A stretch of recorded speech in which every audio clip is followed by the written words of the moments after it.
Okay, good evening, guys. Hello, everybody, and welcome to this week's session of Face the Forum. Thanks for joining. Good evening to the guys in the UK. Good afternoon to the people in the US. Today, our topic of discussion is Ghana's national ID card and its impact on social inclusion. And we have Moses Baiden. Moses has been with us before. He hosted a session in the past. So Moses is the CEO and executive chairman of Margins Group, a very creative and goal-driven individual who has walked the halls of business development, sales, marketing, and manufacturing for the past 27 years. Moses has grown Margins Group into a multinational company built on 4 key platforms: identity and digitization management, secure document manufacturing, real estate, and corporate responsibility. Moses, this takes a trip a bit down memory lane. I remember way back in a property in Ringway Estate where you started out, and you've come a very long way, and we're definitely happy that you're back again to host the session for us. Myself, I'm Stephen Clark, and I'll be moderating the session with Dee Brony. And if you're ready, I will kick off and start with the first question that we have. So Moses, question number 1 says, there are over 120,000 homeless people in Accra alone, and an estimated 5.4 million slum dwellers in Ghana. And most of these people have no fixed address. So essentially, how do you tie a national ID system to an untested digital address system? Well, let me just thank you for inviting me. Let me just first start by saying that the digital addressing system is a product of Ghana Post. And the Post GPS is a collaboration between a Ghanaian company and Ghana Post and the PPP to develop this digital addressing system. So I speak for it only in as much as it connects to the national ID system.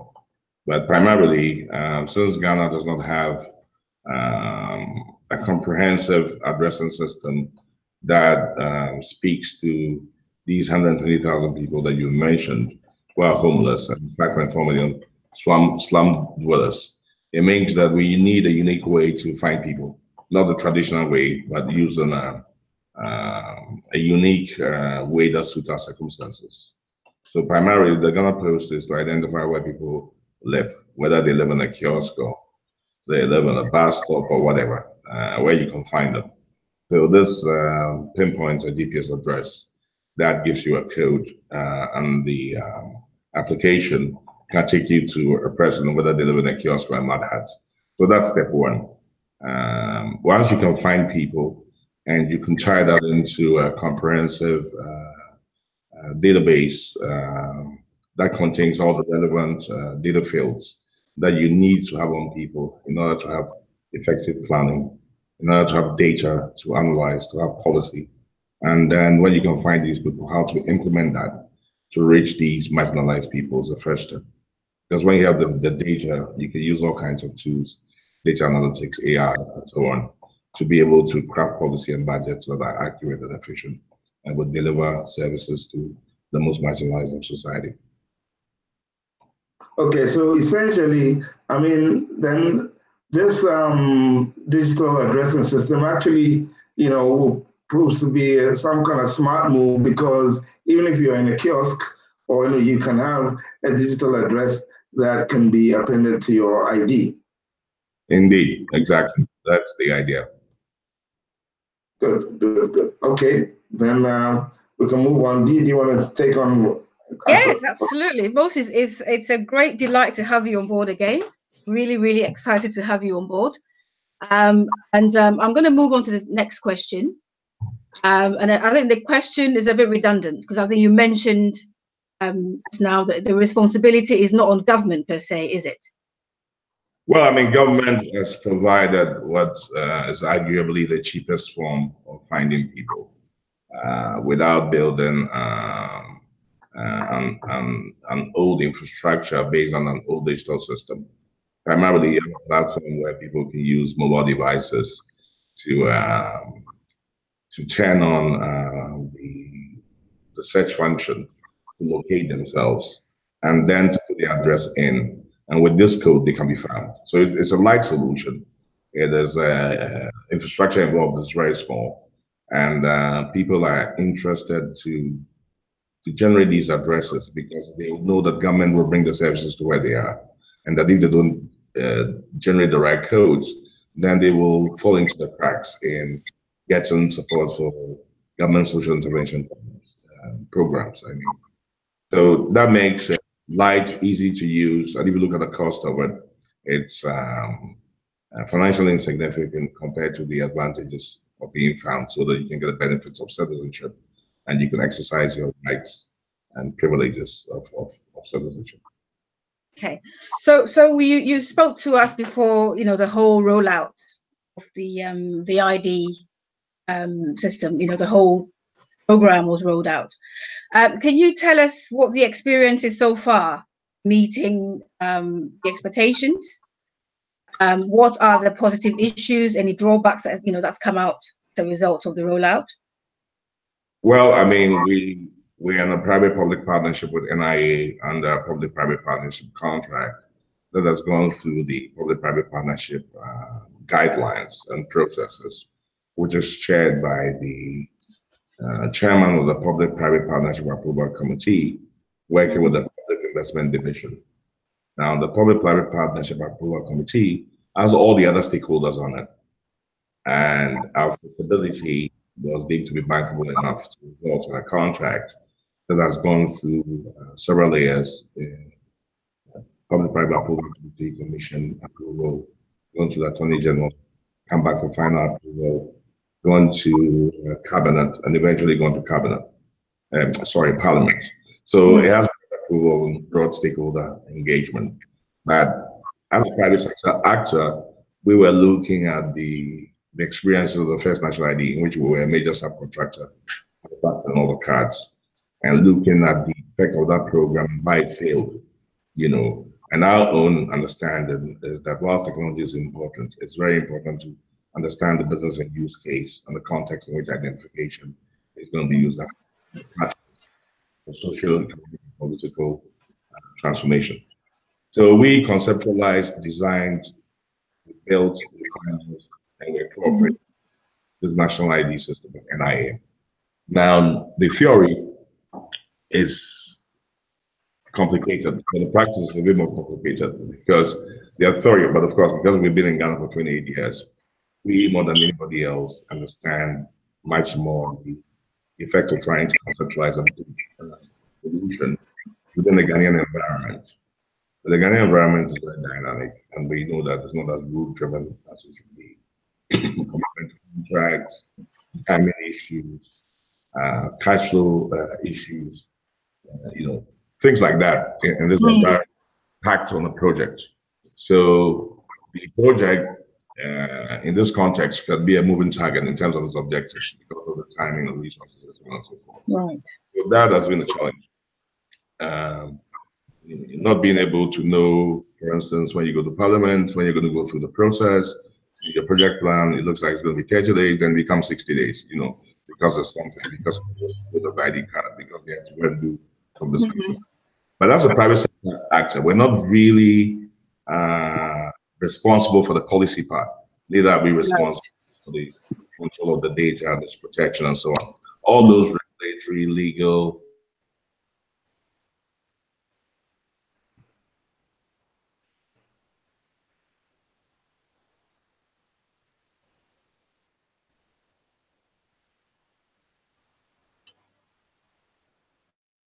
Have we lost Moses? It looks as though he's frozen a bit. Okay, let's just give him a little bit of time. We'll probably come back.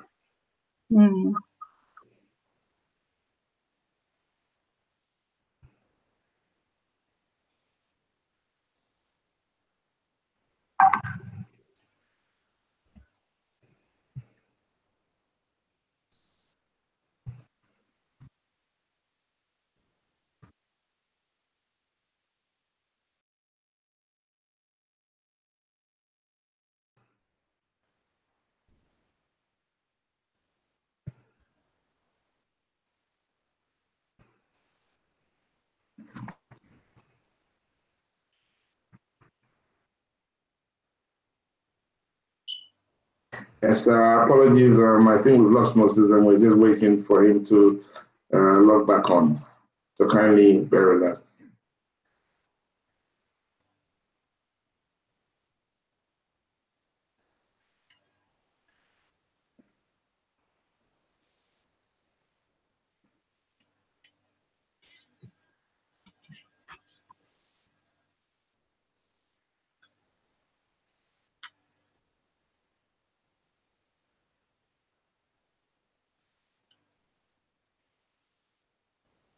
Hopefully he should be with us. Yeah, he should be with us shortly. I can see he's logged off now, so he's probably trying to log on again.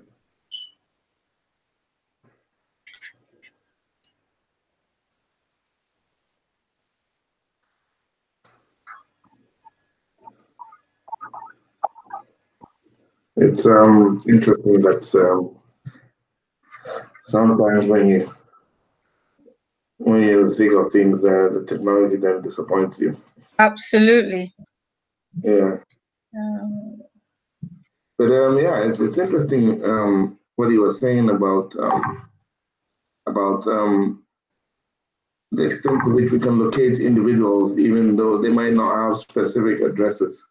You know, so it is very interesting. Exactly, yeah, it's very interesting that people can be located and be provided with a national ID because they have this unique addressing system where it doesn't matter where you are, even if you're in a kiosk, you know, you can be located. So it's so true. I mean, that was a key concern, wasn't it? How do you track people without, fixed abodes? Yes. Yeah, so it's interesting to know that has been covered. Because there are a lot of people who have no fixed abode. Yeah, you back? Yeah, it looks like SafeNet run out. Okay. So yeah, I think you were just answering the question regarding the one that DP posed to you. Yeah. Yes, about the challenges. Yeah. Okay. So even though the system is designed, so I was talking about broadly about the challenges and mainly the roles between public and private and the tensions that come within it, and so that then translates into challenges into a project, which can lead to delays. But you need to mitigate that. So if you have a good risk matrix, you should always anticipate that these are going to happen. So then you need to price the risk and you need to put steps to mitigate the risk so that it doesn't impact the project significantly. So that's what we've done. So those gaps, you can see that we started at first and there were some issues. We stopped for a few days and we were supposed to start on May 28th. And that whole feed became political, people saying all kinds of things. We reloaded on 4th June and we started. The reason why there were these issues that at that time we didn't want to make public, but some like the MTN chips that were supposed to come into the mobile registration workstations came in 4 days after we were supposed to start. So we tried to use an alternate, less stronger network than we had planned, which was a redundancy, and there were some issues, but we resolved that. And we decided to do some institutional registrations in order to, we found out that the training that we had given to the 2,000 people that are in the system for NIA, we needed to rerun that as well because some of them needed much more time to get used to the system. So we changed course and we did institutional registration up to 5th November.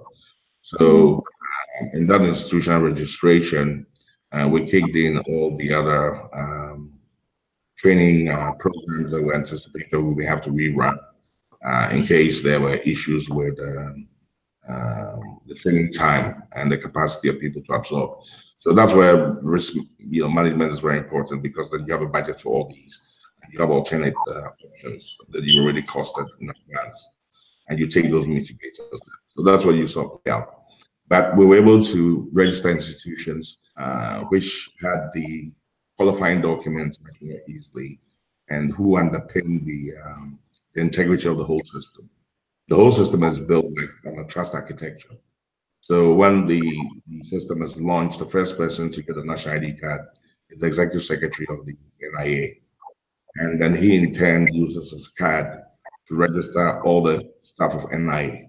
They use their cards to register all the contractors and so on and so on. So it builds up. So you have a trusted chain that goes up. And this trusted chain on several levels is both legal, technical, and it's also what's it called? Logical. Providing a full, track and trace.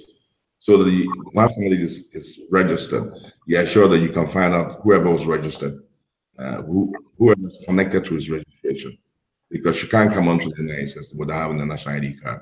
You can't access it without confirming your fingerprints in real time with your card and the system, which then starts a track and trace as to what you're doing. So that's how we prevent the integrity of. So the difficulty of getting the structure chain done properly as against some of the delays, even though they were anticipated, it was quite a challenge. It meant that we had to be working the night on the clock. So these are some of the challenges that will make even. That's why, for instance, in the first national ID, it failed. I think simply because the prime contractor was foreign, and they couldn't have anticipated some of the things that would happen in an environment like that.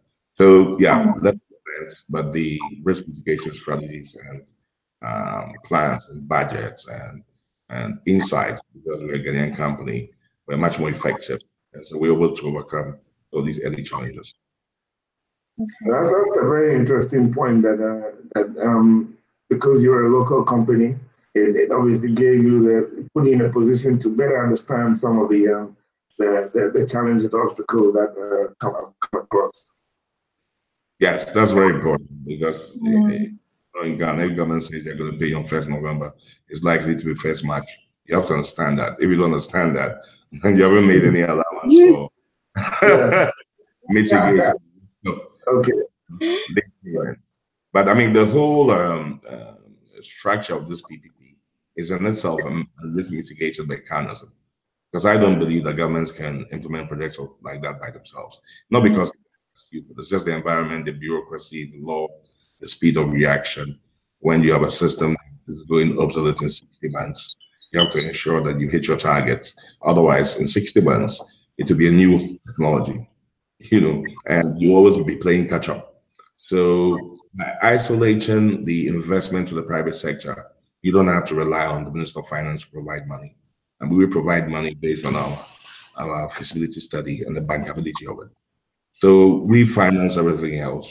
The government wanted to own, and rightly so, some of the key components which are of national character. Even though we built them, then they bought them because they are infrastructure that has sovereign rights implications. If you look at the public infrastructure, for instance, which is the National Certificate Authority for Ghana. This cannot be controlled by a private party. So even though we designed and built it, it's owned by Ghana. This broadcasts the range of digital certificates for Ghana to all IODs, so that all digital platforms in the world will recognize those X51 certificates on the Ghana card as being generally issued and guaranteed by a sovereign, thereby making interaction on digital platforms, whether it's an e-commerce service or you're at an airport and they don't verify your identity, much easier. This is the government infrastructure, so that's owned by the government of Ghana. If you take the automatic biometric, multi-biometric system, for instance, that also is owned by government, because it can be owned by, even though we build it, the government owns it. If you check the actual citizens database, check the multi-personalization platform, you take the NIA's own sub-certificate authority and public infrastructure, the documents. These are all infrastructure that has sovereign ownership rights. Right. Yeah. So aside these central sites that have some implication for the state, and that cannot be owned by private parties, even though we support them. The government is also paying for the operations of collecting the data. So we train them, but we don't actually collect the data. The NIA does that with 2,000 people or so. And the reason being that it's believed that the private sector party should not be collecting the data of nationals, even though they're Ghanaians. But anyway, hey, same difference. So they have a public contract, it's not a private contract. So this contract is financed by the government, which means that we have isolated the quick financing that is needed for the actual technical system from the government. So we finance that, and government doesn't pay us for it. So we are at risk of losing our money if the system does not work. So basically, you're tying profitability and risk together for the private sector. The private sector will ensure that they deliver. That's a much better logical business logic than the old one. So yes, there are problems, but you solve it primarily by the structure of your initial business case, your feasibility, and the contract has to be very detailed so that all the risks are identified accurately, they're priced, they are mitigated. So you either budget for them or you put actions against them. So when they arise, you know what to do. So that has been, so there are risks, but we've more or less mitigated it. And I think that's the problem with the first one, that these risks, we just bought the technical system and we're supposed to operationalize it. So the guy delivers you the car to drive, the keys. You find out you either can't drive or you're a bad driver. So you have an accident. So you don't get the car. Right. So yeah, these risks are played out, but they are more or less mitigated. And as we go along, it will be all smooth sailing. We get constant surprises. It is my hope that the diligent people in the company. Excellent. Look, Moses, here we have a very effective and a private-public relationship which has worked with this initiative. Still back on question 2. I just want to make sure that we cover all the questions that we have, and I think we've got quite a few. Can you kindly give us an overview of the impact so far, the impact of the ID is being rolled out? What has been the impact so far, and if there's been any social inclusion aspect of the whole program? Okay, I mean, the answer is different depending on the timeline. In order to be able to benefit from the full impact of it, you must finish the registration and get people in the database. So let me start talking first about the timeline, the start of the impact at the beginning, and what will be the impact at the end. And we can restrict ourselves to normal big blocks that allow us to have a framework for analysis, which is what's the social impact, what's the economic impact, and what's the political impact. So primarily, and I find that most of the questions are around this, what the impact really. So maybe then broadly we cover also 90% of the questions. So first of all, let's start by saying, what is the status quo? I mean, before the national ID project, what is the status quo? Status quo is that we have a country that's supposed to have 30 million people. Nobody really knows whether there are 30 million people, right?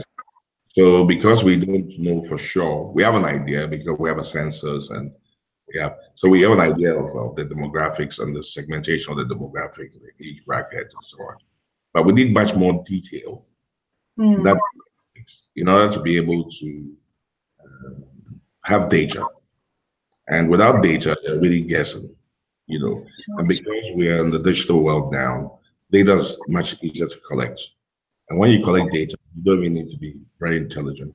What you need is that you need some analytical tools, artificial intelligence, to be able to pose serious social and economic questions, and then get an accurate answer, which then feeds into your policy. When that feeds into your policy, your budget is more likely to be more efficient because you know exactly what you're dealing with, and you can tell that the policy interventions are based on solid data that is accurate, not guessing. So we don't have that now. So the result of what we see today is that we're not able to accurately analyze what is going on in our country. These three questions. As a result, we prefer rumor or some conclusions that we're not even sure whether the basis of those conclusions are supported by the facts. So we say that we want to do school feeding program, you know. Okay, so we're going to devote 4 billion to school feeding program. But how many children are in that school feeding programs? If they are from, say, age 6 to, say, age 15, for example. How do we know that all these people are Ghanaian children, that 10% of them are not Togolese? So if we're taking Ghana taxpayers' money and our population for that segment will blow by 50%, that means we are 50% outside our planning. So we're going to have an inflated budget, of course, for money that we would otherwise have to use somewhere else. And this is, I'm just setting one example. But by having data that's transparent, having a segmentation, and in case of our database, we actually also include what profession people are when they register. So when it's done, we can tell you that you have 500,000 carpenters and 600,000 bishops, you know, for instance. And then you look at it, it's not going to work. Why do we have more bishops than carpenters? We have to do something about it. What's the policy that is bringing this about? So we have real data. Real data means you have better analytics. Better analytics means you have better policy. Better policy means you have better budgeting. Better budgeting means you have better implementation. Better implementation means you have effective government. You understand me? So on the social inclusion side, if you take all the services that people get in Ghana, each service that you take, you try to get from government, you have to pay a bribe. Because there's one hungry man who makes sure that when you come, something that you have to get in 5 minutes, is going to deliver you buy back. If you don't bribe him, you're not going past. You know.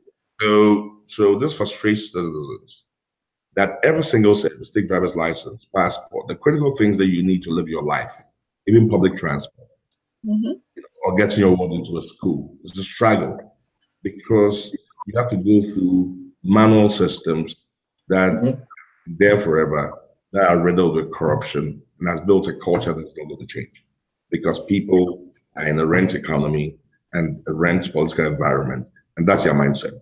The only way to transform that is to have this data established and to build enhanced government e-services so that everything that you need to get, you can get without seeing anybody. How do you do that? How do you get that social inclusion in order to make impact? Once you have a national ID, you have a digital certificate on your national ID, you have your biometrics, you have most of the applications that you ever want, including payment applications on your card. If you want to go to a government service, all you have to do is to put a reader on your USB on your computer, put your card in it, you have middleware, you connect to whatever service you want. Let's say you want a passport. You go online, you put in my national ID number. They ask me to put my card in my reader, I put it in. If I want the two-factor authentication, that's what I've opted for. I have a fingerprint reader. I put my fingerprint, it says, oh, Moses Baiden, and then it pulls all my information. What do you want today? I need a passport. Okay, fine. Where do you want to pick it up? I say, oh, it's gone. Do you want express or do you want? I want express tomorrow. Okay, it's $200. How do you want to pay? Mobile money, Visa, the debit card on your national ID, or whatever means. And the fintech industry in Ghana is very advanced. So you connect, absolutely. I pay, and then that's it. The government has my money. I haven't received the service yet, but I haven't seen anybody who's collecting the bribe yet, right? But because you have all the data sets that's required for passport, including my biometrics, and the fact that I already have a passport on my card anyway, you and me, what it does is that this national ID system is no different from a passport system. It's the same. A subsystem of it is the same. The only thing is, instead of the chip being on the card, the chip is the passport book. But really, what is the extension? The extension is a core passport application system that connects to the national ID, and then a printer and a reporting system. That's it. Because everything else is there. The PKI, the data, the ICAO compliance, everything. Right. So when I get to East Legon the next day, I go and I say that this is my reference number. This is my national card. I have to pick up my passport at 3 o'clock. The passport already printed overnight on the passport printer, right? It's waiting for. They put the passport on the reader. I put my fingerprints on the passport. It matches. They give it to me because there's a record that I received it. The passport is activated when my fingerprints are compared. And off I go. I don't have to pay any money. And that goes for all services. So social inclusion, because the card is free, there are questions of social inclusion. I will post the direct questions, but once I might as well do it comprehensive. Social inclusion means everybody having a right by law to receive the card. The card being mandated, so we're all included. That allows us to access government services, whether you're an industry captain or you're a beggar, you have the same card. If the government digital centers where there are kiosks where I can put in my thing, it doesn't matter that I can do it on my laptop. You can also go to a government service and do what I do. And we all get the same product without having to pay a bribe to anybody. It will take political willpower to push these reforms through, because they're going to be losers. People who don't want social and economic inclusion. You mean now, because we have our database, we have our digital address, and we bolt that onto the mobile payment platform. All of a sudden, you can open a branchless bank account anywhere in the world in 5 minutes. Because I go to Steve Bank and I say I want to open an account. He says, okay, put your national ID number. I put it in, and all my data fields are filled automatically. And because I'm through an interview, and my identity has been determined as a Ghanaian, and the information that is being collected meets all KYC and uniform account opening processes as regulated by the Bank of Ghana. You finish your KYC and UAC on the fly. I don't need to go into the bank. So my bank account is open. The PIN number is sent to me. And every time I put my national ID in, I can go to my bank account and do what I want. Transfer between mobile platform to Visa to non-Visa to GIPS. And I can also go internationally, because now there can be no 419 because I have my digital ID that's recognized by all IODs worldwide, which means that you cannot use your Ghana card to shop abroad. It won't be blocked because of fraud, because they can't identify, because I have a digital ID that ties it to my biometrics. So we have freedom of the wealth, and we have social and financial inclusion as well. Plus the planning that it gives to policymakers, and private sector people have access to transparent data that they can use in building their business and making better forms of decision based on real data that is guaranteed by the government. This will in turn lead to economic expansion, because loans will be easier to get. The risk of not paying your loans will be zero. There'll be no bank fraud. Taxes will go up because everybody will be in the net. Everybody will pay their fair share because the GRA guy can see you and he knows where you live. Right. And if you group all that into big data, we can even tell how much you're spending. Everybody should pay their fair share of tax when they make money. It shouldn't be a few people. And that's why our country is not developing. There's no reason why a small country like Denmark with 5 million people should be given us aid when we have 30 million people. And the 30 million people, I dare say that they're not even poor, because these people live and they don't even have access to credit. Whereas in Europe, everybody's leveraged. So why don't we bring all this debt capital into the economy in order to make people have good ideas, borrow it securely, in order to expand our economy? So that's basically, put it in a nutshell, the effect and significance of the card when the data is finished. But today, when people are talking about the impact now, you see the look on people's faces when they receive their cards. It's got a passport on it, and it's free. 16 million people who've never had a passport, or at least have a passport that's even more advanced than the one that we have in Ghana, and it's on a par with any EU country because it's running all the highest protocols that is used in Europe. And these people can travel in ECOWAS without paying anybody. And if you take the average of a passport, and we're not even talking the e-passport, the normal one that you pay 200 cedis bribe for it, you pay 50 for it, right? So you actually pay up 300 cedis or so to get the passport. It's for free, and provided we sign enough agreements with other countries, because it's ICAO compliant and there's it actually will work in the European airports. All we have to do is sign the protocol, they agree that we can travel by card, because it's a bit more secure than our paper card, because it's got our biometrics on it. And before you get that, you bring to an interview to establish that you're Ghanaian, and we know where you live. It's much more secure. It's a better traveling document than our paper passport. There's just a 2D barcode biometric, and it's not intelligent, right? So this whole infrastructure is given to the people for free. So on the questions of social and financial inclusion, we would already have achieved. As soon as you receive your card, you've achieved it. That's what I mean. The thing then is how do we make sure that this is gets to its natural conclusion, and that their registration system at birth and at death, so that we police the entry and the exit of the database. And the more credible the database is, the more all these things that I've just said become more relevant. A whole generation from colonization to slavery to a whole new space, where we may be more advanced than the most advanced countries. And the UK, who have no such database, they have the old system, but they can't do what we can do. The challenge is for all of us to support and bring it to its logical conclusion. So the benefits that have been generated will come to vest and will help the country change course into, a different product. I believe personally that this is the single most important project that will give the value of citizenship to Ghana, provided that we're messed up by some other forces. But yeah, I believe that that's the single most significant project that will transform this country. Excellent. Okay, I just want to just take you back slightly into something that you mentioned regarding the financing. I know much has been said in the media. I'm sure you've seen it yourself regarding the financing of this project. Did you say that you're actually taking Margin is actually taking the risk for it as of now? If you can just clarify, on the finance aspects of it.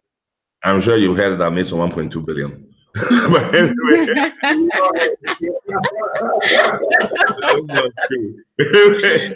But I mean, the whole project, Margins is financing $169.5 million of the project, which covers everything of the system, apart from the infrastructure that have sovereign character. What I mentioned to you, the central site assets. Which we built, but we sold to government. Government actually bought those for I can't remember accurately, but between $15.5 to $20 million. We used to own it before in the PPP, before the government decided that they wanted it. So we'd already established the price, but the government wanted to own it. So they took it. They paid for that. That's outside the contract. Then the government wanted to collect its own data by hiring its own people, not to have the private sector collect the data. So the government is paying $100 million over 1 year to collect data of Ghanaians within Ghana and in 88 countries worldwide. Okay. So that government's cost is 124 million. Margins cost is 109 million. Out of that 169 million, our equity is 33 million and our debt is 133.5 million, something like that. So that's the structure. Now, in order to make it bankable, we developed a business model that shows that the government can make a minimum 1.2 billion in revenue from that business. And that's a 1.2 billion figure that you had, right? Okay. A minimum 1.2 billion, and we'll save 4.8 billion outside the PPP. So remember the 1.2 billion minimum over 15 years. And we'll save we'll get 4.8 billion of benefits, which is outside the PPP. It's on that page that the government signed on and the banks are financing because the model is bankable. Okay. Over the course of 15 years, every 5 years, this initial system that we're financing has to be changed or updated, meet modern standards. Even from year one, even today, we're changing things. Are you with me? Right. So, typical government project, though, it will be an event. And after 3 years, it will break down because nobody's going to maintain it. And all the benefits will be lost. So in the business system, we provide for amortization over 5 years. And every 5 years, we rebuild the system. So we rebuild the system 3 times in the course of 15 years. And we supply 19 million cards. If you look at newborn babies, you estimate how many cards will be lost. You estimate Ghanaians abroad. You get a figure 90 million cards. Now, it's the change of this system and the issuance of 90 million cards over 15 years totals to 690 million over 15. Right. And the government wants to build digital registration center where citizens can go in every district, in every last mile. So citizens can go there to get government service or to connect e-commerce. And the government's whole budget for 50 years, including cars, whatever, which they estimated by themselves, not us, is 560 million over 15 years. So when we said that we have given you a model that shows that we're going to spend 690 million over 15 years, it's not that we pay. Our initial cost is only 124 million, but as the revenue comes in, it will pay for the sustainability. The government, if you are paying, if you have to build this technical state maintenance per your model, then we have to cost everything that we have to do to operate it to give the citizens what they want. So they come up with 560 million over 15 years. They added it to the 690 million to take out the 1.2 billion minimum turnover that we had agreed. Are you with me? So 1.2 actual revenue, but the government has full budget of NI over 15 years into that on top of our this thing to reach a cost of 1.2 billion over 15 years. But the communication to different parts of the population on these concepts is way beyond people's minds. And some people like the sound bites. 1.2 billion. You know, I'm getting all kinds of church envelopes.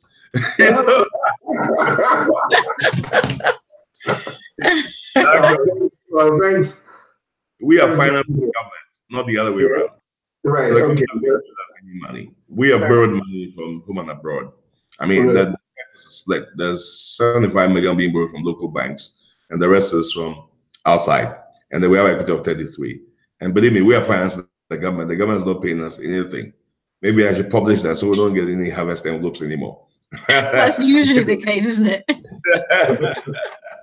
We just hope that our thing and that this. Thanks a lot for clarifying that for us, because there was a lot of speculation in the media. But now that you clarified it for us, I hope everybody will understand what exactly the truth is.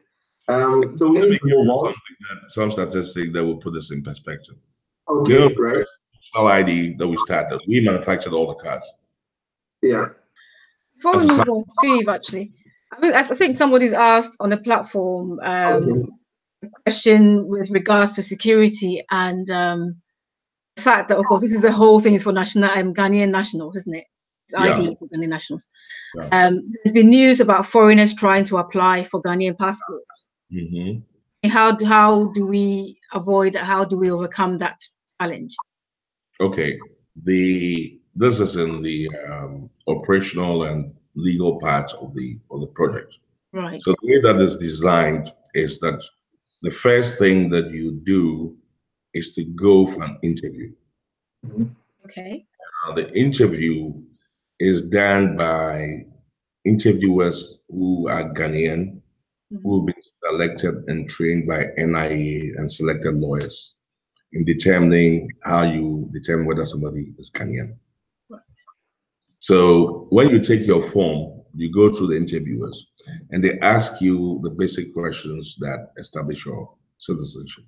And these questions are influenced by the definition of citizenship and our various constitutions.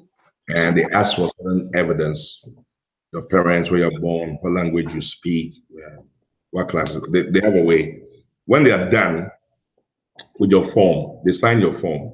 Now, then you go to the data entry people. Now, the data entry points, the interviewer's national ID number and your national ID number is entered into the system. Right. So say I interview Steve. If you go into Steve's data, you find my national ID number connected to his. I'm the one who interviewed him.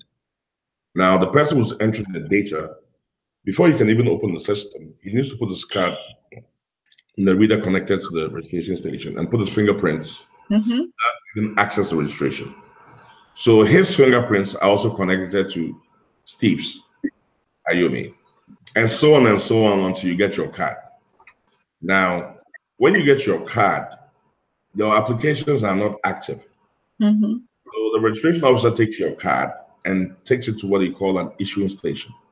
Now, the issuing station is connected to the back-end systems, including the public key infrastructure and all that, which is housed at Bank of Ghana. They have Tier 4 data centers. Wherever in the world you register, it's coming to Bank of Ghana, right? It puts your card in the reader. No, first, he puts his card in the reader, puts his fingerprint, that gives him access to the issuing system. The issuing system then asks him to put the applicant's card in the reader. He moves his card, puts the applicant's card in the reader. The applicant has to be physically present to put the fingerprint on the reader, to be matched to the card. Only then do the application start activating. And when the activation is, you need to pull out the card again, get the applicant to put his fingerprint so that you know the applicant hasn't left. You put the card in, it's finally signed, and you give it to the applicant. So two things. One, you go through a legal process. There's a complete track and trace so that if there's some criminality in giving people citizenship, you can track and trace and punish those who are involved. And the citizenship track cannot be picked up by anybody else. If you do that, nothing will be active on it. The citizen has to be physically present. First, that he's given the card to the guy, and secondly, to authorize the activation of the outlets, the passports, and all the other things that are on. That way, you have both a legal and technical risk control to ensure that the people who receive it are Ghanaians, and that their people are who they claim they are, and they are physically present when they receive the card. But that notwithstanding, as long as a person is willing to go to jail, what can you do? But at least it's hoped that it will minimize the foreigners registry. Now, the primary documents that you take, these primary documents do not automatically give you citizenship because they could be false. It's a passport and a birth certificate. Primarily because you can't get a passport without a birth certificate. And the birth certificate has all the information to determine citizenship. However, if you do not have a birth certificate, you can have somebody who has already registered, whose credentials has been established, who's your relative, to vouch for you in front of a commissioners of oaths who are present at the center. Right. Primarily, you did swear that Steve is your brother. The commissioner of oaths has a form, you read it, you understand it was explained to you, and you sign. We scan all this information, attach it to your record. So should that vouching be false, you'll be guilty of imprisonment or a fine or both for giving swearing to a false affidavit. Before the voter's ID and so on, when you vouch, you don't need to sign anything. But today, your signature has been explained to you by commissioners of oath, and it's been scanned and appended to the record of the person you're vouching for. So there's no wiggle room. Fantastic. You don't have a relative, then two people who know you and who are willing to put their lives and reputation on the line to say you are Ghanaian can vouch for you. Right. And he also must already be in the national ID system. That's why in the start of the project, we start by registering NIA people, judges, lawyers, all the credible people that can be found.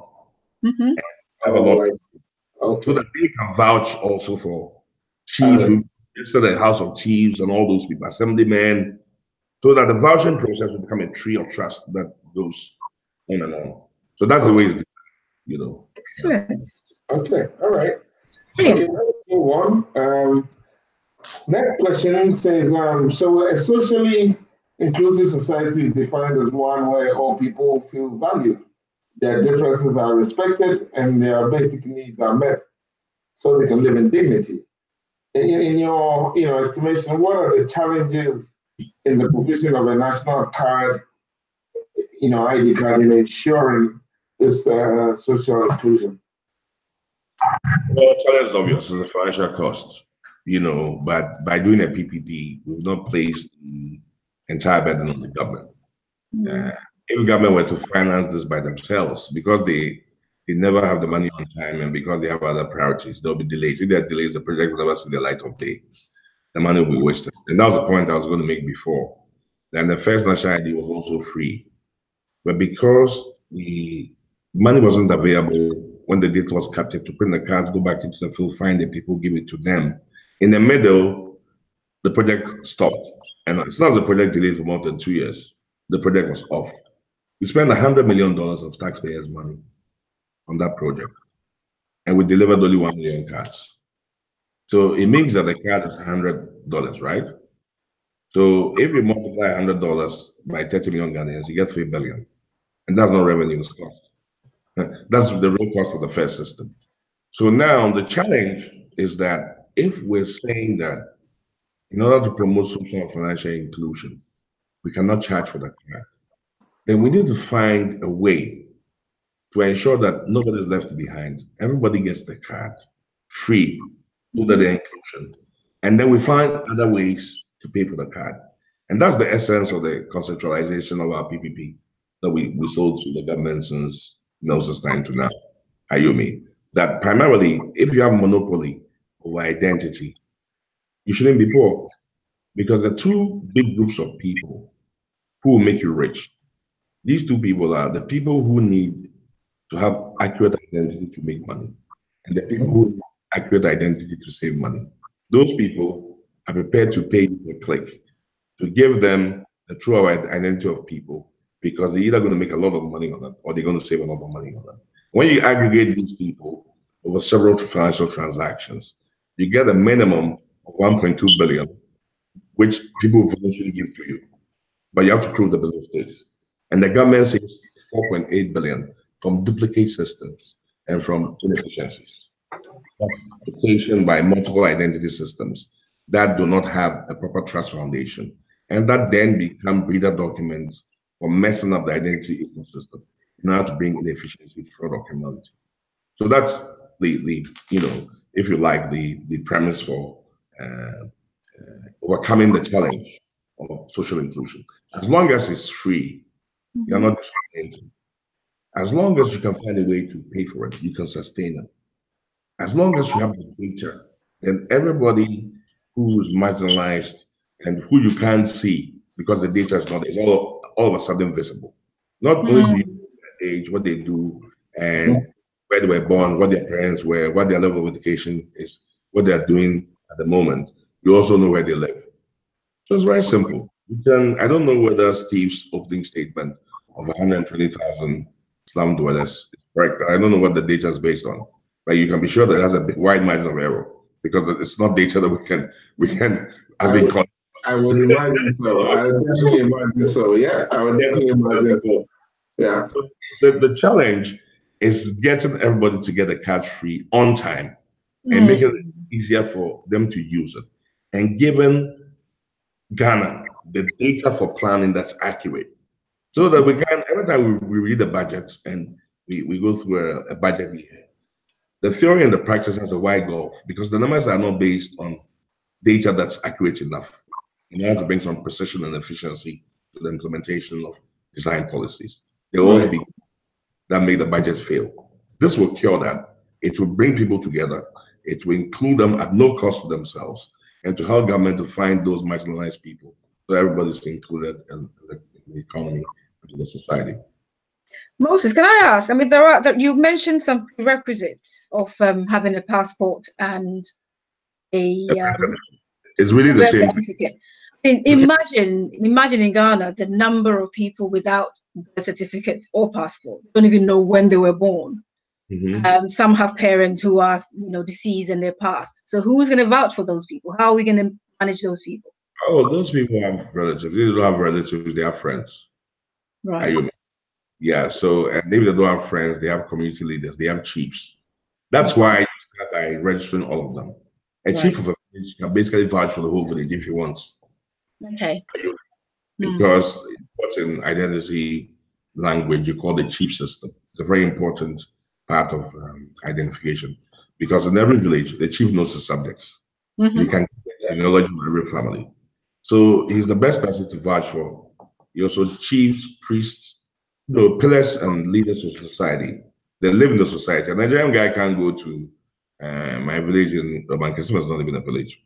But my town in Mankesima or Elmina, and where I say that he comes from there. People know all the families in this. You just can't enter into a community and say you're from there. It's not possible. Yes. You can do it through some of the cosmopolitan centers. And as far as people understand the gravity of bearing false witness to people being citizens, and that the price can be imprisonment, a criminal record, and a fine or both. People will think twice about doing that. When we started, we've had reported cases of Nigerians trying to register as Ghanaians, and some Ghanaians trying to vouch for them.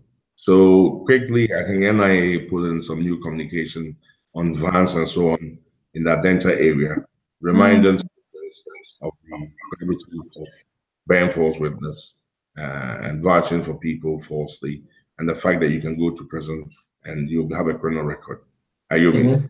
And after the first few days, people are now backtracking because, hey, you know, they've been with friends. They say, "You're my friend, but I don't actually know whether you're Ghanaian." You understand me? So be more careful because so it's all about communication. But you know, it's not. It won't be perfect. But there are some countries where, prior to a national ID, they declare an amnesty, and anybody who's in the border is registered as such. So the idea is to have a starting point.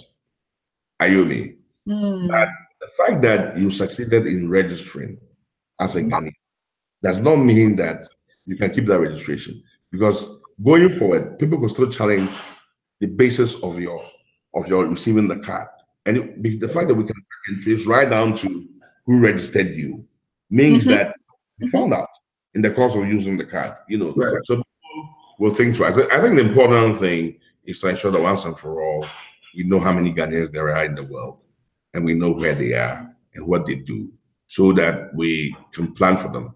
And when I say we, I don't even mean just governments. I mean we as a government. But if you have a private business and want data in order to improve your decision making and your analytics, and the law allows you to have that data, you can have it. Are you me? Yeah. So you're not guessing. You know, you say you want to go into making clothes in Adenta for teenage girls, school uniforms. You know how many teenage girls are in Adenta, how many go into school? If you don't know that, then your business is like a watcher business. It's not going anywhere. You sell to anybody who buys. Really, in business, you need proper data, and you need to understand what the market size is. Market size is distributed. If you don't understand that, what kind of business will you be doing? It's guesswork. So private people will be able to, get this data at a very affordable price in order to improve their business. That's why they will pay a small token for this data. Not having the data is much greater than, maybe 1 million times greater than the cost of having the data. So you can imagine that if you're allowed by law to have it, may not give you won't get the person's fingerprints, you won't get the person's name. But simple questions, hey, I'm a dressmaker. I want to make dresses in Adenta. I need to know how many girls from the age of 6 to 15 or school going age they are in Adenta. That shouldn't be a state secret. We should facilitate that data, and you should be able to have an API that connects to another version of the national ID that provides critical data for entrepreneurs, so that they can be better entrepreneurs and their actions can be predictable and their businesses can grow. It shouldn't be a state secret. Of course, we're not going to give you anything that you can't have by the data protection law or by the general data protection regulations as have come in force. But general statistical data should be available to those who are allowed by law to have it. Wow. Okay. Brilliant. Thank you so much. I think it's been really exciting. I think we need to move on, see. Do you think? I'll move on to question 5. So the question 5 says, does National ID provide a platform for effective service delivery by the private sector? Can it be leveraged by the private sector to improve service delivery? I sort of answered that already. You've answered that already, exactly, with the database, of course. Yeah. These are two big areas, technical and legal. Technical, the way that modern systems are designed, is very easy to interface with any complex system, provided you have an interoperable and open interface that's published, an API or whatever. So that's simple.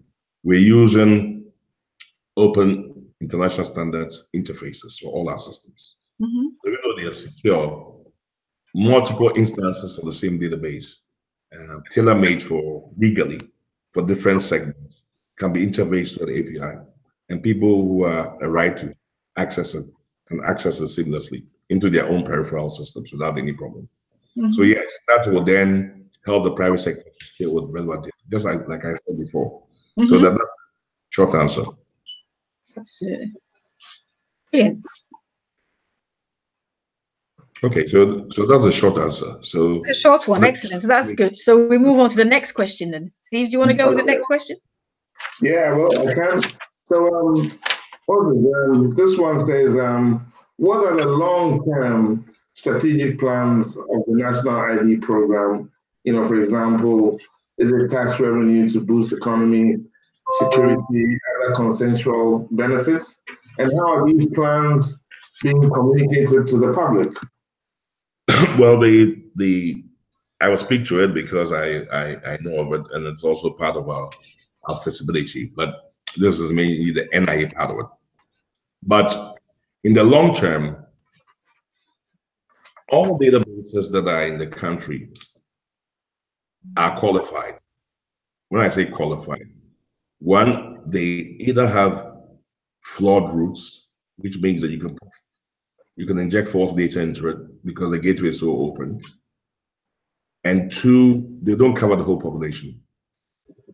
So if you take driver's licenses for people who are above 18 who want to drive, you take voters ID, it's for people who are above 18 who want to vote. If you take national health insurance, it's everybody who, even though it's supposed to be mandatory, I don't have one. I'm sure that many people don't have either.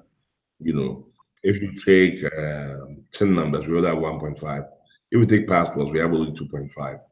So basically, long term, we need a database that includes all of us. Now, when we have the database that includes all of us, we are doing registration. You are required to bring every single national ID that you have. These are entered into the database and are also scanned and appended to your record. The reason why that is because it's for harmonization of the data. So after the cutoff date, if you don't have a national ID in another instance of the database for state whatever, your name will be deleted. So there's a period where you have to have a national ID. So all the ghost people, ghost names, some people own 10,000 workers, every month they pay into their account. All these things will disappear. Because if you have your national ID as a primary number connected to your other numbers, the people holding the other numbers like SNIT, voters, all these people will delete your number. That means you actually don't exist. Ayumi. We also have designed for NIA the location and installation of NIA systems are all betting centers. So that as soon as you are born, your citizenship is determined and you're issued the national ID number. Then some legal and technical systems that are being put on the dead side. So as soon as you die, you are deleted from the national ID center.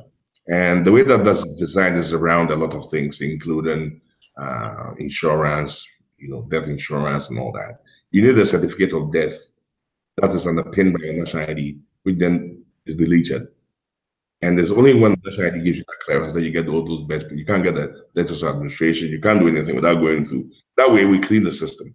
Now, once the system is clean, all government services have interfaces to the national ID. So as people are being registered, then for instance, we'll get a sub-database of it. But it won't be the whole data. Just what Parliament says they can collect by law. So these will seamlessly be transferred. So we will have one root identity infrastructure that's reliable, that's tested, that's digitized, that can connect to all government and distance services. And within that, you have a sustainable system because it's underpinned by cash flows. You remember I told you about the people who save money. And some are also institutional people who are required to have for your pensions and all that. So the different subsystems also have their own revenue and financial models that's already built into their systems. That sustains but they know that they are getting the right information. So now you don't need to go anywhere and go and fill a form. This form will be eliminated. Your data is already, if you go to SNIT, you put your fingerprints, it populates, because they have an instance of the database, right? It will just populate the data filling part of it. And we know you're you. You don't have to do anything else. So if you how many hours that will save long term, that will underpin every single subsystem that we have, improving the efficiency of these systems, both in the public and the private sector.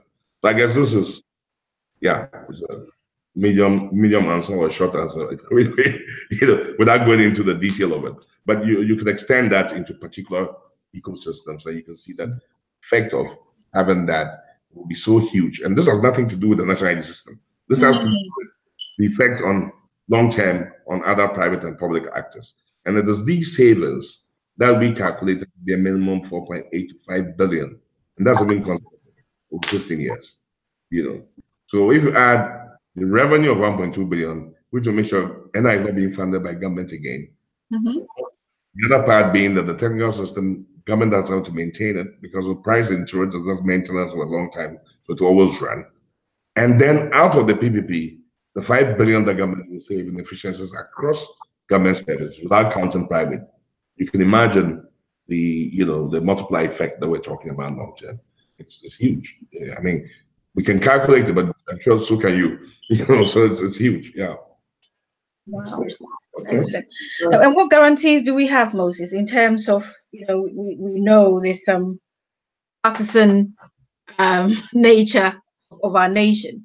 What guarantees do we have that there'll be, things set in stone, that if there's a change in government, for example, that it doesn't change this? That's a fraction of contract. As a company, we always make sure that we play by the book, and that everything we do is above board, and that the contracts that we have are well grounded, developed by some of the best lawyers in the world, and that we ourselves keep a very high ethical and moral frame in dealing with government and other third parties, and that our brand is respected, and that even if we get mud thrown at us, it's like because of the number of years we build our brand and the values that we reflect in our business. So when you do all those things, and of course underpinned by a proper contract, the terms of the contract, every contract can be abrogated, right? But the steps for remedies and mitigation against those risks have to be protected within the contract by putting in things like breakup cost that's calculated, so you don't have to go to court and any damage. The cost of breakup is already a formula that's calculated.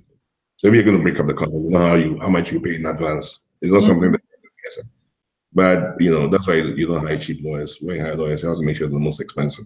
But yeah, so you protect that through contract and also through your corporate attitude, and also making sure that the values and principles that the company espouse and its brand is kept on a high level, so that you're not seen as a political business or a political actor. Don't forget, we've been doing this for 28 years. We introduced identity into Ghana for a while. So in a country like Ghana, people know the real people that work and the people that steal. There's a big difference, even if they don't say it. So somehow you're protected by your own reputation, and excellence, and you go about your business. Yeah. Excellent. Brilliant. This is good. So let's move on to the next question, Moses. Thank you so much for all this insightful information. The next question says, number 7, is, do people know their rights and responsibilities regarding their ID card? I think you touched on some of the accountabilities around the card. And can the card be, for example, seized by a cop or a security guy? Well, the card is the property of the government of Ghana, and that the citizens is free. Foreigners pay for it, as you know, but citizens don't pay. And you hold it, I guess, in the same way that you hold Ghanaian money. You can't deface it, actually, all those other things that you can't do to government property. Nobody can see the card from you, unless, of course, you obtain it from false pretenses. And the NIA has 2 acts and 1 LI as amended. The rights of citizenship and the privileges and obligations and all the legal and usage rules around the national ID are embedded in those contracts. But because not everybody reads laws and contracts, the NIA has an elaborate program that's part of its cost that 560 million over 15 years. Mm-hmm. That constantly informing citizens of their rights, and the use of the national ID card, and make it easy for citizens to interface with NIA in order to be able to leverage the power of the identity as digitized by the NIA, so that the exercise is successful. So there's a big public education and communication component that is run by the public sector partner, NIA, which mandate for this identity, and it's their duty as established by law to make sure that the citizens are aware of their rights and duties, privileges, and obligations under this act. And the NIA is doing a fantastic job so far. And if they continue that, I mean, no doubt that people will leverage that, And from my own experience going to the centers and seeing people register, people are extremely excited. Even to look at their face, to people underestimate it, to have the card, because for once they have something that is a national card. It's not for doing any voting, but it shows that you're Ghanaian. You don't have to, do anything, and it's a beautiful card. And I think that from what I've seen, people like it. The thing is to continue to educate them as to how they can improve their lives. And it's not even about the card, because once the data is in place, the other ways that we can use it without the card. But I think that generally it's education, it's communication, it's enlightenment. People getting that idea, having a pride in the Ghana card. Absolutely. Okay. All right. So moving on to question 8. So are we required by law to produce it to a state official? I mean, in some Francophone countries, you can be thrown in jail if you don't produce it when asked. In these countries, when entering an office, a building, hotel, you're required to deposit your card or else no entry. It's all like an internal passport visa system. So will ID cards have that same sort of requirement? Well, if you look at the NIA's legislative instruments, LI 2111, Section 7, Section 7 says that the national ID card is to be produced for all transactions where identity is required. Okay. Transactions where identity is required. So if you Google LI and you check out Section 7, Nina might find it for you and put it on the session. But if you find out Section 7, it was amended, I think last year as well, to even add more teeth to it. That 7 makes it the single document that is needed to prove your identity in every transaction, public or private.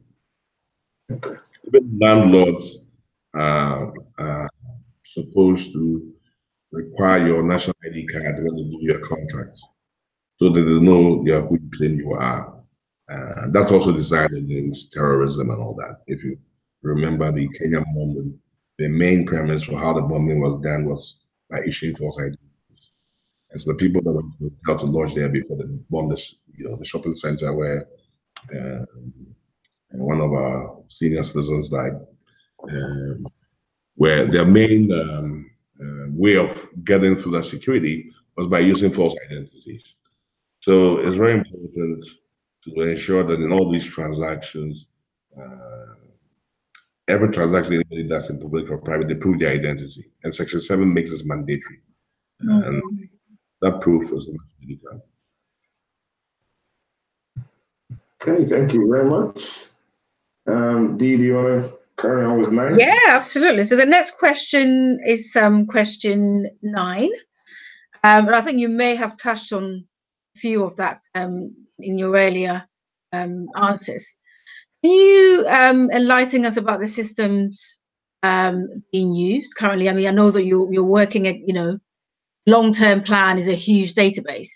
Can you enlighten us about some of the systems that you're currently using to manage this program from your end, and any glitches that you're finding with these systems? And you mentioned that, of course, this is a private public partnership. Any costs? Are you working within costs, or are you outside of costs? I think that we're within costs. Okay. There's some, of course, extended periods of getting some things done where the time has extended. Mm-hmm. But that all these risks are already in the financial model. Okay. So when they occur, you have the mitigation strategies and budget to deal with it, and it's a mechanism for making sure that this is like. Absolutely. Mm-hmm. Excuse me. When it comes to technical systems, yes, I mean, like I said, we have 8 systems in all at the central site, and I think 6 of them have some kind of sovereign character.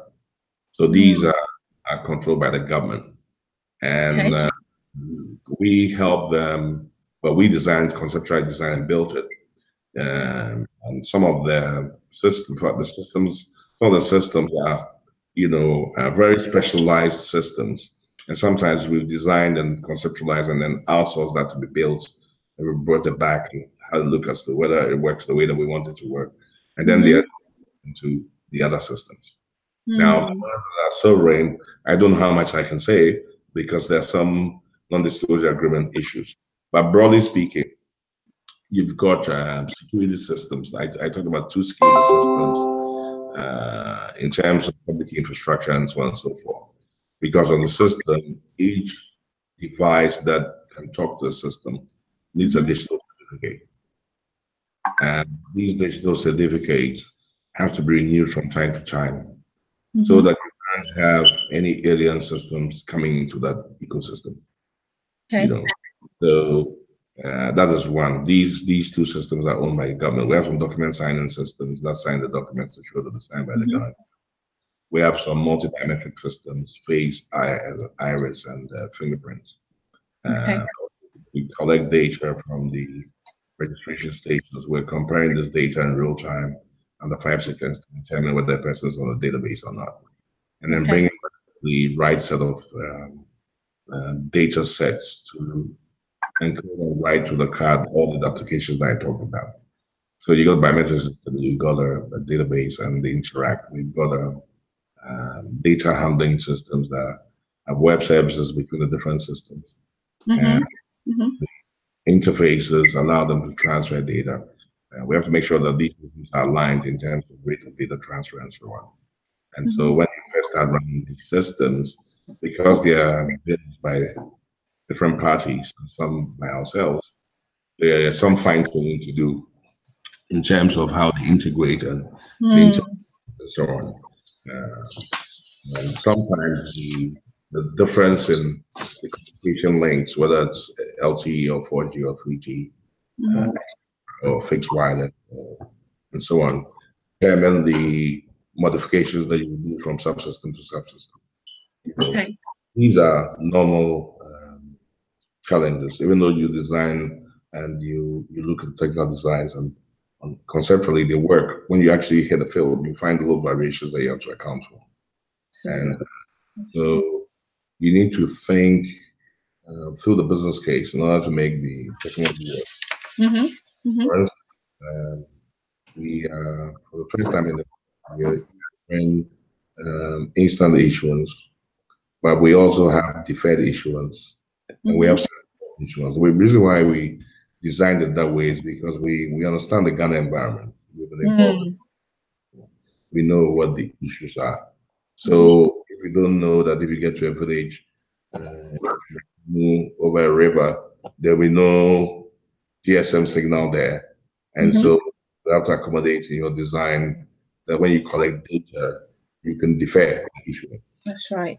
Then you haven't put that into your design, they have issues. If you don't know that the mobile registration exchange can actually drop in the river, so it means cases have to be IP69, they have to be able to float, and they have to resist the gig. That's the humidity.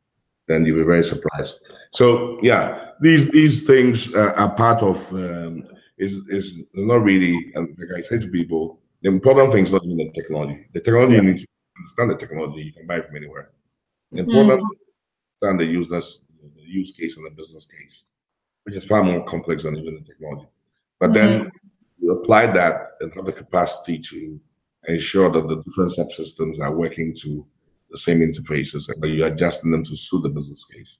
And you'll be able to manage the little variations. That means that your risk matrix must be thorough, it must be properly and professionally developed, and you must think about some of the problems. So these are some of the challenges, but it's also some of the the important things that give you an experience and enrich your understanding of how to deploy these projects. It also gives you a competitive edge because it's enough difficult theory, but to actually build, a big system like that and then actually deploy it in a field and 3,000 people to train, and it's a huge undertaking. But we've enjoyed it. It's been interesting. It's been challenging. It's been fun. Only time goes very quickly, And sometimes when you find some surprises, you get people working all night. Yes. So there are some challenges. The challenges are not critical challenges. It's just for instance, on Monday, I won't mention the name because this is seen everywhere, right? Sometimes I forget that they can go global, so I have to be careful of it. One of the service providers, fiber got cut, for instance. So all the systems couldn't connect. Right. From NIA side, we need to advise NIA what to do.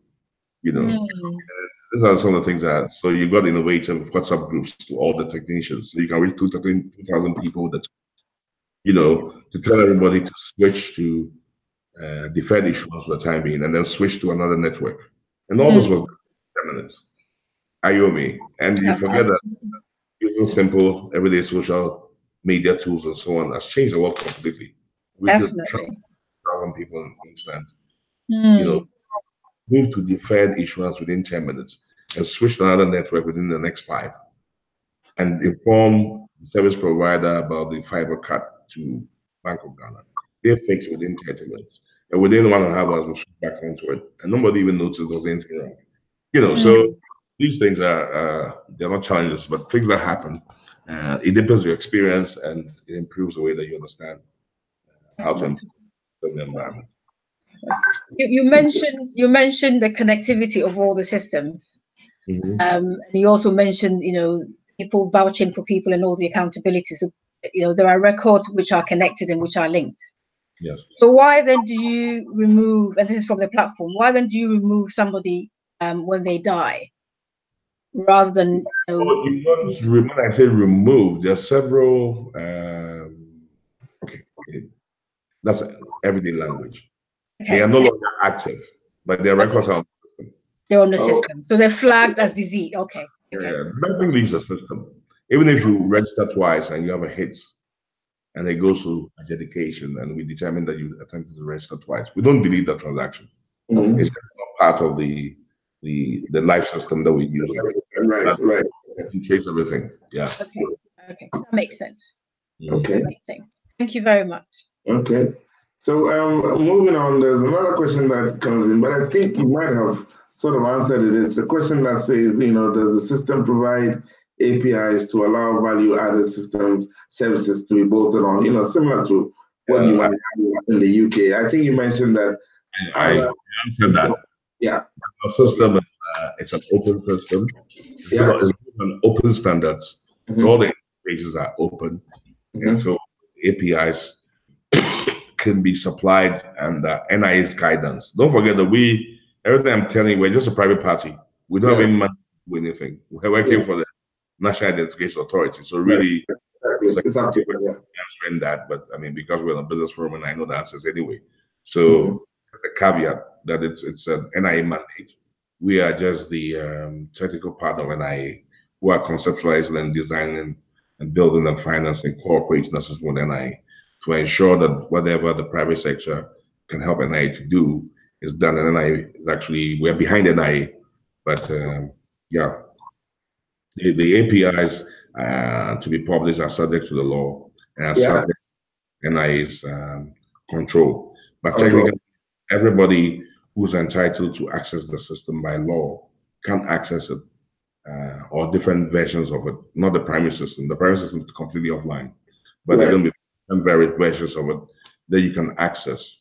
But you access it by, you'd have to pay a fee, and that fee is determined by NIA. And in the long run, the fee is to enable people to have easy access to data. So depending on who's accessing it, I'm sure that NIA will have a discrimination in fees. For instance, public sector people are accessing it, they can access it at a much cheaper rate than private sector actors. And private sector actors who are accessing it, the purpose for which they're accessing it is for social good and other, patriotic, feel good or tree hugging purposes, environmental and so on, then I will have a fee discrimination if the effect, social economic effect of that access is broadly to expand the national agenda. Excellent. Okay. So that takes us on to question number 11, and I think you may have already answered that as well. And 12 too, I think. Exactly. And again, is around people's, knowing their rights and responsibilities, and maybe the communication strategy behind educating people around these issues via NIA, I believe. So the question is, how are people being educated re fraud or use of personal data or data laws around the ID card? Okay, we two parts of the question. The first one is that criminal behavior or outlawed behavior or illegal behavior as a function of law. And in Ghana, our Data Protection Act spells out how this is managed. So, for instance, all the margins companies like ICPS, IMS1, IMS2, who are involved in this in some way, all have to have data protection certificates. All the people that handle data have to get the handler certificate. They have to undergo training. Everybody has to undergo police and BNI, what's it called, investigation into their background and so forth. So all those legal checklists, NIA insists that they should be covered. Right. Not only by the public, but even by their partner, IMS, which is a subsidiary of the Margins Group, in partnership with NIA. So all these are run by the book according to the standards of data protection. But because we even register foreigners, then the NIA, and margins and the subsidiaries will also have to be compliant to the general data protection regulations that came into force a few months ago in Europe. Like foreigners' data, then it's mandatory that you comply with that as well. So the compliance teams embedded in NIA, in IMS, and also consultants outside these two, such as CVC, BNI, all these parties are all part of the ecosystem. And they are also in the cybersecurity team. And some of these groupings we are not part of because it's higher than us as a part of NIA issues. So some of these committees, we are not on those committees. Right. We only invited if there are some technical issues that national security wants to know. To ensure the privacy of the citizens and the protection of the data according to the data protection law of Ghana. Okay. Brilliant. Thank you. Good. Maybe I'll close the earlier. Unless questions. Well, okay, so carrying on. I mean, there is a question regarding IDs and how many IDs are still in active use in Ghana? Is there a plan, or is it at all possible to integrate all IDs in the national ID? I mean, I guess, there's some sort of understand that maybe there were some previously issued IDs. What do you mean previously issued national ID? Yes. Yes. Okay, so let's take it from the point of identity in general, and we'll come to the particular. Right. There are about, how many ID cards? Many of them. Maybe about 12 ID cards. The ones that are widely used, the voter's ID card. Okay. health insurance card, the driver's license card, the social security or national insurance card, the Ghana passport, the livelihood empowerment card for disadvantaged people, the old household registration for old people's card. That's 7, right? There is the and then there are the corporate cards, government corporate cards, but they're not national in character per se. Right. Okay. So cards have the same information basically. There's only 20% of between 5 to 20% of information that's specific to them, but the core ID fields are the same. Okay. Right. Okay. The National ID database contains all fields that any agency, public or private, collects from citizens once and for all. So when you have that, then you eliminated the data collection needs of all these people. Right. Now, the cost of having data collection hardware, software, communication, operation in a year for all these entities comes a very big number. So you can cross that out. Okay. And you can use maybe 30% of that to fund the NIA for getting quality on time to the same parties. So these IDs, the data collection activity of them will be eliminated. Now you come to the physical ID. Some IDs, it's not, because you have all this data in one and you're harmonizing the data. Primarily, you have harmonized database. You have all the information, all these data in one national ID. The physical card movement is a question of option analysis, cost benefit analysis, and how you migrate from one point to the other. So it's, I was going to use business to business, but let me use from government to government agency agreements as to how they can move from their physical card real estate to one. Some people have already made a transition. Right. National insurance at the end of 2019 will be on the national ID card. So will SNIT. So will what's come on board? Not driver's license, because in driver's license, if you stop somebody asking them for your driver's license, they use a national ID, they have to read it to extract their driver's license from that. So the use case is not it's not 100% like that of SNIT. But when you go and register for a driver's license, you will use your national ID to retrieve your data. So you can't change your driver's license information. That's step. But that's where the driver's license actually gets onto the national ID card. There's space enough for it. That's when the two agencies, when or if they even decide to do that, it's a question of the business case, the use case, and how long it will take to do that. So some, I think, 4 or 5 national government organizations are board from end of 2019 onto the national ID. To eliminate all that. The rest, DVLA, you're going to be using the data to populate when you go to get the service from them. But NIS then whether it makes sense to, oh boy, what's that? My screen doesn't disappear. Whether it makes sense to do this migration. I mean, all it is that it's the same data, so all you're doing is moving the driver's license app, the national ID app, because the data on it is the same apart from the vehicle specific or driver specific information, which should be between 5 to 10% of that data. So there's a technical answer to that, and there's a policy answer.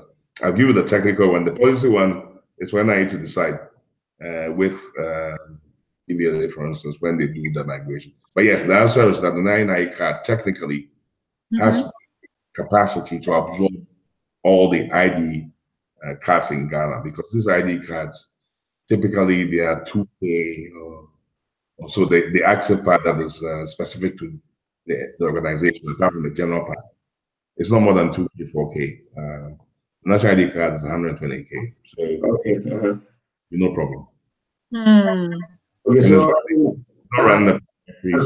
that question then, does it mean that, well, I mean, will those other IDs then still be active to be used as, the IDs, general IDs, or The 4 or 5 I mentioned will be eliminated. Oh, will be eliminated. And then the others will be acceptable to the agencies that issue them, right? Yes. So Okay. that what happens is that when you go to that agency, they will have the ability to issue you with the national ID card. Oh, okay. You understand me? Yes. If you don't have one. So those who got eliminated, yeah, they will actually be issuing the national ID card. Okay, right. Okay. When you go to the services, depending yeah. and they can load your applet on the national ID card for you. Okay. And you can use that to credential to their cloud services or whatever it is. Are you mean? So you have a much better utility because national ID card is a much better card in terms of the international profile that are on it. Yes, agreed. Yeah. It has an ICAO profile. It has a modern EID profile in line with the European Union standards for EID. It has a profile. So these international profiles allow you to interface with the international platform because the interface is interoperable. Yeah. Okay, so I mean, there is a question from the forum that is asking, in terms of of a death or deaths, why would one be deleted rather than marked or flagged as deceased? I mean, I think you actually did say that you won't delete it. Yeah, you won't actually delete it. You just mark it as deceased. Yeah, okay, so that you won't actually lose the data, right? Well, I mean, what result you have a sub database of dead people, right? I mean, so you remove them from the living and add them to the dead. Okay, right. Okay. As you would, yes. Okay. All right, then. Okay, so moving on. This is the last one question 14. So I think I say that, I mean, that has also actually been answered. There are several initiatives concurrently going on in Ghana now. ID, digital post address, driver's license, passport, NHID. These and possibly more have a lot of common information. And obviously, the question is there collaboration on the supplier provider side to integrate the data, or has the government requested that there be a synergy between all these national databases? And you've just answered that, right? Yes. Exactly. Okay. And then the final question that we have is, what is your view in developing independent national databases that are in the main contain a majority of similar information that are separate, distinct, and individually cost the nation an absolute fortune? But that's not really the case with this one, right? No, but just to, yeah, let me try and answer an important part of that so that it's clear. Now, being able to collect data in any jurisdiction is a function of law, right? Yes. That is why when you click to join Facebook or wherever, you have to agree all the small print that you never read, but you click anyway. Yeah. In that way, those contracts that you agree to are designed to comply with the law. Right. So technically, if you electronically sign an agreement with all Ghanaians that you want to collect their data and they agree, you can collect it as a private entity. Right. So the first part of the question, I think, was talking about whether it's possible to collect independent data on nationals. Yes, if they agree to it, but they have to be within the limits of what they've agreed. You mean? But all positions that you can't unless you agree.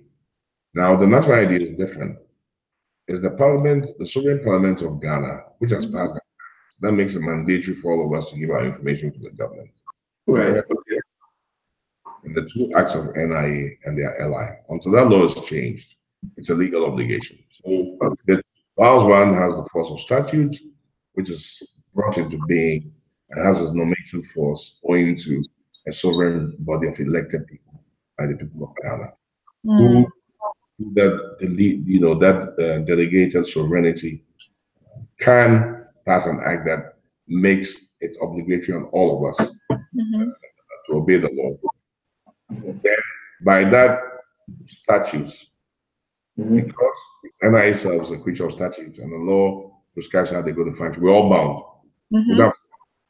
But on the private side, if we agree to give somebody our data, then the person has it legally. I'm sure. I'm not sure what that was the question, but that's the first part. That yeah, everything that you do in any jurisdiction that involves collecting anybody's data has to be lawful. So that would be the answer. But if you are talking about national ID, that's the other answer that I gave. That we have to comply by law. And now that is why there were some sensitivities regarding margins, because when we first presented this PPP, we didn't want the risk of government action. So we wanted to do everything ourselves. Right. So that we can control the risk. But NIA said, no, we own the mandate. You can bring us a good idea, but you can't say that no, we don't want that. You're not going to do anything like that. You're a private sector actor. We agree with your model and so on, but we have the authority. You don't have any authority. So you want to come into business, we tell you what to do. We want your central assets and we want to operate the system. You just make sure that it works. That's what I mean. And yeah, we like your model, but we change it. This is how we want to structure it. So as a private sector actor, we're almost limited by what we can do because we really don't have any mandates, even though we may have a bright idea as to how to help somebody do it. But they have to agree. And that is why we have to do all these steps. And that is why the contract ended up that way, because private people cannot collect public data without Parliament saying so, or without they signing on an independent agreement with all 30 million Ghanaians. So that's the. I hope I got the answer right. That's. Yeah, I think you nailed it then.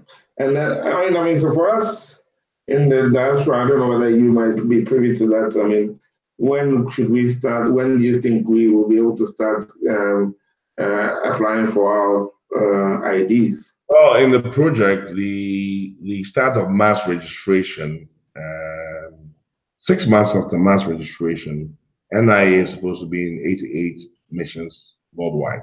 Okay, right. Okay. That's what's the project plan I can see. You know. So our employees will be the point, the people to go and see when it comes live. Yeah. Yes. Do you have anything else? Yeah. I think. No, sorry. I think it's been very extensive. Thank you so much. Okay. I've learned so much. Yeah, we learned a lot again, and absolutely. Thank you so much for taking the time out again to host this session for us. Well, thanks to everybody on the platform who has been with us and followed us. We hope that we'll get the time to host another session with you, maybe further on down the line as we continue to monitor the progress of this fantastic project. Thanks to you and Mina for everything you've done to make this possible. And we thank you for your time. Thank you for inviting me. I think next time you should invite Kanatefa. He's NIA. Very good idea. Public sector questions. I'm thinking, okay, these are NIA questions, you know. Okay. It's always good to be doing some national service. And the whole objective of coming all the time is always to continue to give relevant information. And on this platform, it's made up of professionals. So I'm eager to be able to talk here because you can't say this in the normal media. Half of the stuff talking, it probably won't have the same effect. So this is it's a good way to get you. We should be ambassadors and good citizens and be able to answer some of these questions so that people understand how this can be important for Ghana and for all of us. So thank you for inviting me. It's a great pleasure. Thank you very much. And Dee, thank you very much for, it's been a pleasure moderating with you. And for those in the background helping as well with WhatsApp, thank you all very much. And a very good night to everybody. Thanks and bye. Thank you. Good night. Good night.